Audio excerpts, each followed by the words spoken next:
महाराजा विक्रमादित्य प्राय अपने देश की आंतरिक दशा जानने के लिए वेश बदलकर पैदल घूमने जाया करते थे। एक दिन घूमते घूमते एक नगर में पहुंचे। वहां का रास्ता उन्हें मालूम ना था। राजा रास्ता पूछने के लिए किसी व्यक्ति की तलाश में आगे बढ़े। आगे उन्हें एक हवलदार सरकारी वर्दी पहने हुए दिखा। राजा ने उसके पास जाकर पूछा, महाशय, अमुक स्थान जाने का रास्ता क्या है, कृपया बताइए। हवलदार ने अकड़ कर कहा, मूर्ख तू देखता नहीं, मैं हाकिम हूँ, मेरा काम रास्ता बताना नहीं है, चल हट किसी दूसरे से पूछ। चल हट किसी दूसरे से पूछ। राजा ने नम्रता से पूछा, महोदय, यदि सरकारी आदमी भी किसी यात्री को रास्ता बता दे तो कोई हर्ज तो नहीं है? खैर, मैं किसी दूसरे से पूछ लूंगा, पर इतना तो बता दीजिए कि आप किस पद पर काम करते हैं। हवलदार ने भौहें चढ़ाते हुए कहा, अंधा है, मेरी वर्दी को देखकर पहचानता नहीं कि मैं कौन हूँ। राजा ने कहा, शायद आप पुलिस के सिपाही हैं। उसने कहा, नहीं, उससे ऊंचा। तब क्या नायक हैं? नहीं, उससे भी ऊंचा। अच्छा, तो आप हवलदार हैं? हवलदार ने कहा, अब तू जान गया कि मैं कौन हूँ, पर ये तो बता, इतनी पूछताछ करने का तेरा क्या मतलब, और तू कौन है? राजा ने कहा, मैं भी सरकारी आदमी हूँ। सिपाही की ऐंठ कुछ कम हुई। उसने पूछा, क्या तुम नायक हो? राजा ने कहा, नहीं, उससे ऊंचा। तब क्या आप हवलदार हैं? नहीं, उससे भी ऊंचा। तो क्या दरोगा है? उससे भी ऊंचा।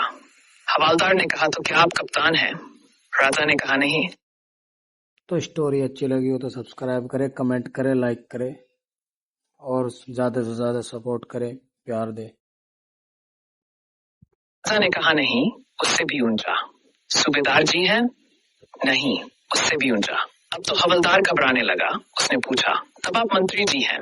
राजा ने कहा, भाई, बस एक सीढ़ी और बाकी रह गई है। सिपाही ने गौर से देखा तो शादी पोशाक में महाराजा विक्रमादित्य सामने खड़े हैं। हवलदार के होश उड़ गए। वह गिड़गिड़ाता हुआ राजा के पांव पर गिर पड़ा और बड़ी दीनता से अपने अपराध की माफी मांगने लगा। राजा ने कहा, माफी मांगने की कोई बात नहीं है। मैं जानता हूँ कि जो जितने नीचे है वह उतने ही अकड़ते हैं। जब तुम बड़े बनोगे तो मेरी तरह तुम भी नम्रता का बर्ताव सीखोगे। जो जितना ही ऊंचा है वह उतना ही सहनशील एवं नम्र होता है, और जो जितना नीचे में ऊंचा होता है वह उतना ही ऐंठा रहता है। इसीलिए कहा गया है, विद्या विवादाय धनम मदाय शक्ति परेशान परिपीडनाय खलस्य साधोर विपरीत मेतत् चिंगाने दानाय च रक्षणाय। अर्थात दुष्ट व्यक्ति के पास विद्या हो तो वह विवाद करता है, धन हो तो घमंड करता है, और यदि शक्ति हो तो दूसरों को परेशान करता है।